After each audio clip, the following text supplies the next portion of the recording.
আপনার আশাতে আমরা আছি, আপনাকে নিরাশা করিয়ে না।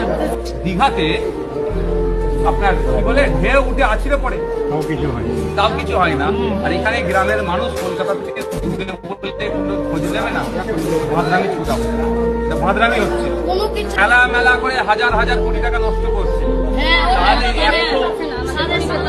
তাহলে নষ্ট করে দিলে 138টা পরিবারের পুনর্বাসন করতে পারবে না।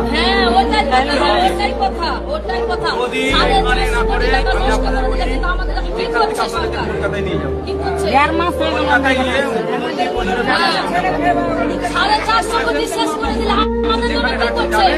সই করার আগে দেখবেন সই করতে।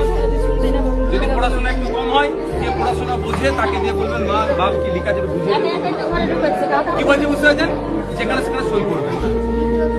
সই করার আগে আপনি আপনার বিশ্বস্ত লোক যে মনে হবে যে আমাকে সঠিক করবে, যদি আপনি পড়ে বুঝতে পারেন তো ভালো কথা, না বুঝতে পারলে যাকে মনে হবে যে এই লোকটা আমার সঠিক কথা বলবে তাকে ডাকবেন, বলবেন কি বলছিল বুঝে দাও। কালকে এখানে আসবো বলে কালকে রাত্রে আমার এই মানুষগুলো কিভাবে বাঁচানো যায়? আমার তো অত টাকা নাই যে আমি সবাইকে ঘর করে জায়গা দিয়ে মোটা আমার নাই, কিন্তু কিভাবে বাঁচানো যাবে? সাহেব আমাকে যুক্তি দিয়েছে, কার কি ক্ষতি হয়েছে আপনার একটা লিস্ট করতে হবে। আপনাদের বলে যাচ্ছি কার বাড়ি গেছে, কার জায়গা গেছে।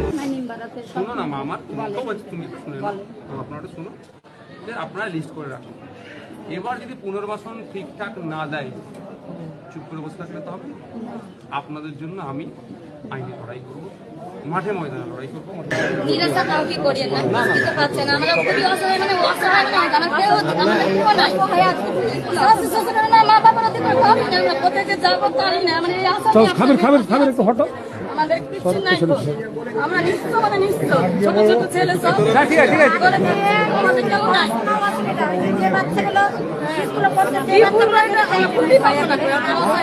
আমাদের কিছু উপায় নাই, আপনার আশাতে আমরা আছি, আপনাকে নিরাশা করিয়ে না। কেউ নেই আমাদের, আপনার ঠিক আছে, আমাদের ভাইজান এসছে, সরকারের কাছে আপিল করবে।